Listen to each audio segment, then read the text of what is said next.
BJP की मंदिर politics में क्यों नहीं फंसे केजरीवाल?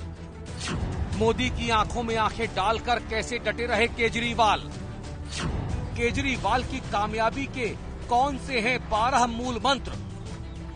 कैसे फीका पड़ा बीजेपी का मंदिर पॉलिटिक्स वाला तंत्र? हिंदी खबर के प्रधान संपादक अतुल अग्रवाल बता रहे हैं कि कैसे राम की राजनीतिक लहर के तूफान में जहां तमाम विपक्षी दल तिनकों की तरह उड़ते दिख रहे हैं, वहीं केजरीवाल न सिर्फ अड़े हैं, खड़े हैं, बल्कि दूसरे विपक्षी नेताओं से बड़े भी हो रहे हैं। LG, ED, income tax, CBI और मोटा भाई के तमाम हथकंडों से सफलतापूर्वक जूझते हुए केजरीवाल ने खुद को अटल बनाए रखा है। हिंदी खबर आपको केजरीवाल की कामयाबी के वो 12 सूत्रीय मूल मंत्र दिखाने जा रहा है, जो आज के पहले किसी भी मीडिया हाउस ने ना तो बताए हैं और ना ही दिखाए हैं। तमाम प्रोपोगेंडा के बावजूद केजरीवाल सरल बने रहे और अपने सनातनी हिंदू धर्म की पूजा पद्धतियों, मान्यताओं, परंपराओं का पालन करना नहीं छोड़ा। वो जय श्री राम का नारा भी लगाते हैं, हनुमान चालीसा भी गाते हैं और सुंदर कांड का पाठ भी करवाते हैं। यानी बीजेपी के हिंदुत्व वाले ब्रह्मास्त्र से वो डंके की चोट पर मोदी और बीजेपी पर प्रहार कर रहे हैं। केजरीवाल बुजुर्गों को फ्री तीर्थ यात्रा करवा रहे हैं और इससे लोग काफी प्रसन्न हैं। पूजा पाठ और तीर्थ यात्रा योजना के चलते बहुसंख्यक हिंदू वोटर केजरीवाल को एंटी हिंदू नहीं मानता। स्ट्रेटेजिकल तरीके से मोदी पर सधे हमलों और बीजेपी की जोरदार मुखालफत करने की वजह से मुसलमान मतदाताओं ने केजरीवाल को कांग्रेस के विकल्प के रूप में कबूल कर लिया है और नतीजतन मोदी के खिलाफ लामबंद मुस्लिम मतदाताओं की पहली पसंद केजरीवाल बन गए। राष्ट्र सर्वप्रथम का नारा लगाने वाले आरएसएस और उसके अनुषांगिक संगठन बीजेपी को राष्ट्रवाद के ही मुद्दे पर सबसे बड़ी टक्कर केजरीवाल ने दी।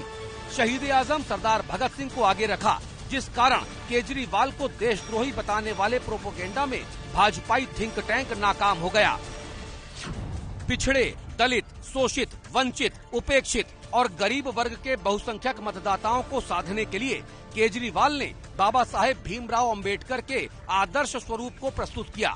इससे देश का बहुत बड़ा तबका केजरीवाल के साथ जुड़ गया। जब मोदी सरकार 3 नए कृषि कानून लेकर आई थी, तो किसानों के भारी विरोध प्रदर्शनों को सबसे ज्यादा समर्थन आपकी दिल्ली और पंजाब सरकारों ने ही किया था। नतीजतन मोदी सरकार को तीनों कृषि कानूनों को वापस लेना पड़ा था और केजरीवाल किसानों की आंखों का तारा बन गए। दिल्ली में महिलाओं के विरुद्ध होने वाले अपराधों पर भी केजरीवाल सबसे ज्यादा मुखर रहे।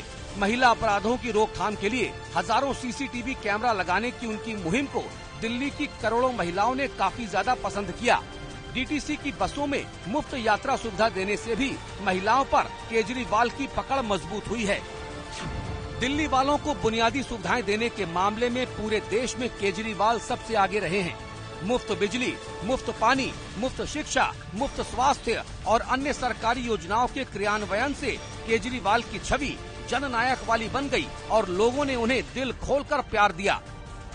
दिल्ली के नौनिहालों को क्वालिटी एजुकेशन देने के लिए केजरीवाल ने सरकारी स्कूलों का विश्व स्तरीय मॉडल खड़ा किया और नौजवानों के भीतर स्वरोजगार की भावना को बलवती करने के लिए देश के मेंटोर जैसी विभिन्न योजनाओं को सफलतापूर्वक लागू किया। गुड गवर्नेंस और ट्रांसपेरेंट गवर्नमेंट को प्रमोट करते हुए केजरीवाल ने पब्लिक डीलिंग के ज्यादातर दफ्तरों को ऑनलाइन कर दिया। इससे सरकारी कार्यालयों में होने वाले शोषण से जनता को आजादी मिल गई। व्यापारियों और कारोबारियों को सहूलियतें देने में केजरीवाल हमेशा आगे रहे हैं।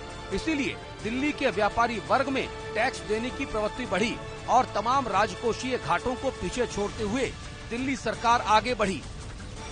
केजरीवाल ने न सिर्फ बढ़ चढ़कर काम किया, बल्कि मेन स्ट्रीम मीडिया और सोशल मीडिया के माध्यम से अपने कामों को देश दुनिया के करोड़ों लोगों तक पहुंचाने में भी कामयाब रहे। यानी उन्होंने यहां पर भी बीजेपी और उसके आईटी सेल को कड़ी टक्कर दे रखी है। 22 जनवरी को जब अयोध्या में प्रभु श्री राम लला की प्राण प्रतिष्ठा हो रही थी, तब केजरीवाल ने दिल्ली को भी राम भक्ति के रंग में रंग दिया। जगह जगह सुंदर कांड के पाठ कराए गए। अरविंद केजरीवाल अपनी पत्नी सुनीता केजरीवाल के साथ सुंदरकांड पाठ में शामिल हुए, पूजा अर्चना की।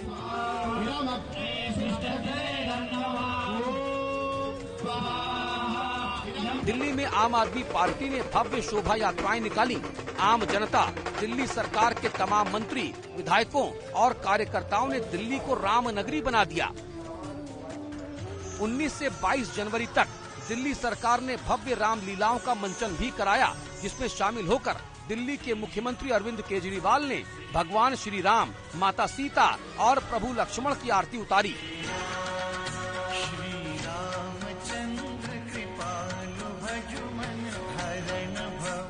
केजरीवाल ने असली राम राज्य की परिकल्पना बताई और कहा कि उनकी सरकार दिल्ली में राम राज्य की स्थापना कर रही है। राम राज्य की परिकल्पना, राम राज्य की अवधारणा, भगवान राम अयोध्या के शासक थे। उन्होंने जो शासन दिया उसको एक तरह से पृथ्वी पे एक आइडियल शासन माना जाता है कि अगर शासन हो तो ऐसा हो। राम राज्य की परिकल्पना, उसकी अवधारणा, उसी की अवधारणा से प्रेरणा लेके हम दिल्ली में अपनी सरकार चलाने की कोशिश कर रहे हैं। हमने ठाना है दिल्ली में कि कोई भूखा नहीं सोना चाहिए, सबको उचित राशन मिले। अगर कोई गरीब है तो उसको मुफ्त में राशन दिया जाता है। बेघर लोगों के लिए हमने नाइट शेल्टर्स बनाए हैं जहां पे वो रह भी सकते हैं और उनको खाना भी मुफ्त मिलता है। हमने ठाना है कि हर बच्चे को अच्छी शिक्षा मिलनी चाहिए, चाहे गरीब का बच्चा हो चाहे अमीर का बच्चा हो। वहीं दूसरी तरफ इंडी गठबंधन के तमाम धुरंधर दल जैसे कांग्रेस, तृणमूल कांग्रेस, राष्ट्रवादी Congress, Samajwadi party, Janata Dal United, RJD, Shiv Sena समेत तमाम दलों के दिग्गजों ने रामलला की प्राण प्रतिष्ठा के न्योते को न सिर्फ ठुकराया बल्कि बीजेपी के सियासी चक्रव्यूह में पूरी तरह से फंस भी गए। इस मोर्चे पर भी अरविंद केजरीवाल ने परिपक्व जन नेता की तरह आचरण किया और राजनीतिक धर्म नीति की लड़ाई में ऐसी अचूक रणनीति बनाई कि बीजेपी उन्हें घेर नहीं पाई। उनका एक लेटर आया था, उसके बाद हमने उनको फोन किया। उन्होंने बताया कि कोई पर्सनली इनवाइट करने के लिए, फाइनल इनविटेशन देने पर्सनली उनकी टीम आएगी। वो तो आई नहीं, लेकिन ऐसा कोई बात नहीं। उसमें लेटर में उन्होंने लिखा है कि बहुत ज्यादा वीआईपी और वीवीआईपी आएंगे और इसीलिए सुरक्षा को मद्देनजर रखते हुए एक ही व्यक्ति अलाउड है वहां पे अभी इस टाइम जाना। तो एक तो फाइनल इनविटेशन का मुझे नहीं पता, कोई आया नहीं तो कोई बात नहीं, लेकिन मैं चाहता हूं कि अपनी धर्मपत्नी और अपने बच्चों के साथ, और मेरे माता पिता को भी बहुत ज्यादा चाव चढ़ा हुआ है कि हमें जाके रामलला जी के दर्शन करने हैं, तो अपने माता पिता, अपनी धर्मपत्नी, अपने बच्चों के साथ में जाऊंगा। हमारी कोशिश रहेगी कि अयोध्या के लिए ज्यादा से ज्यादा और ट्रेन हम लगा सकें, ताकि लोगों में बहुत उत्साह है अयोध्या जी जाके रामलला के दर्शन करने के लिए। तो प्राण प्रतिष्ठा के बाद हम कोशिश करेंगे कि ज्यादा से ज्यादा लोग, ज्यादा और ट्रेन जो है वो अयोध्या जी के लिए जा सके। साफ है कि अरविंद केजरीवाल की आम आदमी पार्टी की सियासी उम्र भले ही सिर्फ 11 वर्ष की हो, लेकिन अपनी सकारात्मक राजनीति से केजरीवाल ने दशकों पुराने राजनीतिक दलों और घाघ राजनेताओं के ऊपर क्लियर कट बढ़त हासिल कर ली है। खुद को बीजेपी की मंदिर पॉलिटिक्स के चक्रव्यूह में नहीं फंसने दिया और उल्टे बीजेपी के सामने ही एक बड़ी चुनौती खड़ी कर दी है। भारतीय जनता पार्टी न तो धर्म के मुद्दे पर केजरीवाल को घेर पा रही है और न ही राष्ट्रवाद के मुद्दे पर उन्हें उलझा पा रही है। इसीलिए राजनीतिक गलियारों में ये चर्चा जोरों पर चल रही है कि क्या अरविंद केजरीवाल ने बीजेपी की सियासी नब्ज पकड़ ली है। ब्यूरो इनपुट के साथ अतुल अग्रवाल, हिंदी खबर।